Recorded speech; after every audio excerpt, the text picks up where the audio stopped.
오늘 말씀은 예수님께서 바리새인들과 율법사들을 책망하시는 내용입니다.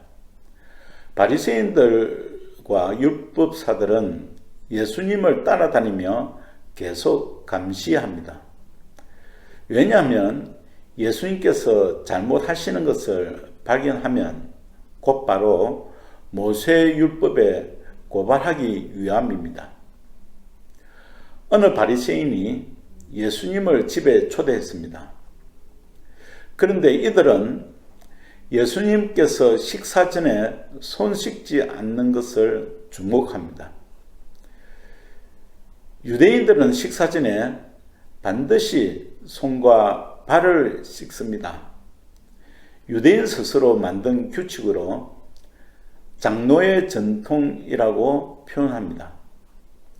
이는 유대인들이 모세율법을 더욱 잘 지키기 위해서 만든 규칙들입니다.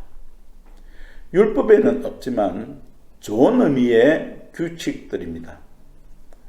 그런데 세월이 오래 지나면서 본질의 뜻은 사라지고 껍데기만 남고 전통에 매여 있었던 것입니다. 식사 전에 손 씻는 규칙은 성막들에 있는 물 두멍에 의해 만들어진 것으로 이해됩니다. 모세율법에는 제사장들이 번제단에 제사를 드리고 물로서 정결한 후에 성소에 들어갈 수 있었습니다.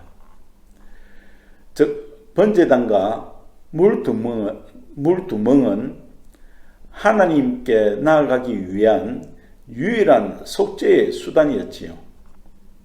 하지만 이것 또한 그림자에 지나지 않았습니다. 완전한 번제단과 물두멍이 예수님이신 것입니다.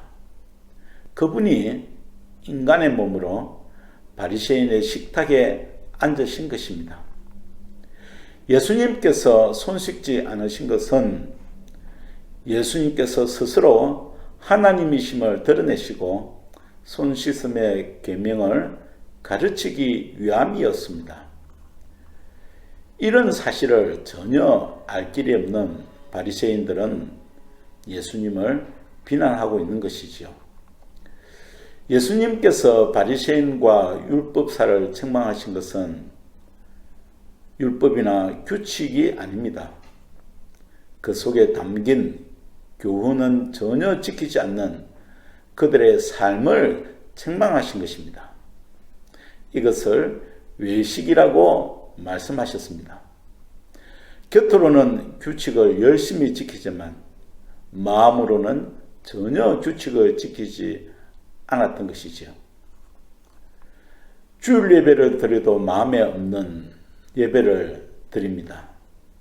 이런 바리새인과 율법사의 삶을 크게 화를 내시고 책망하셨던 것입니다. 예수님께서 얼마나 크게 진노하시는지를 묵상해야 합니다. 그들의 행위를 하나씩 지적하시면서 화 있을진저 표현을 6차례나 사용하셨습니다. 그리고 그들의 죽음까지도 저주하셨습니다. 예수님의 진노가 얼마나 크셨는지요. 우리 또한 예식하는 삶을 살고 있지 않습니까? 겉으로는 죄가 없는 것 같지만 속은 얼마나 악한 생각을 품고 있습니까?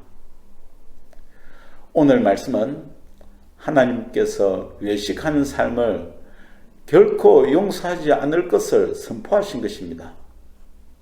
그러므로 우리는 외식하는 나 자신에 대해서 통회하고 애통하는 심령이 되어야 하는 것입니다. 오늘도 우리의 마음을 보시는 주님을 기억하며 진정으로 예배하는 삶이 되어야겠습니다.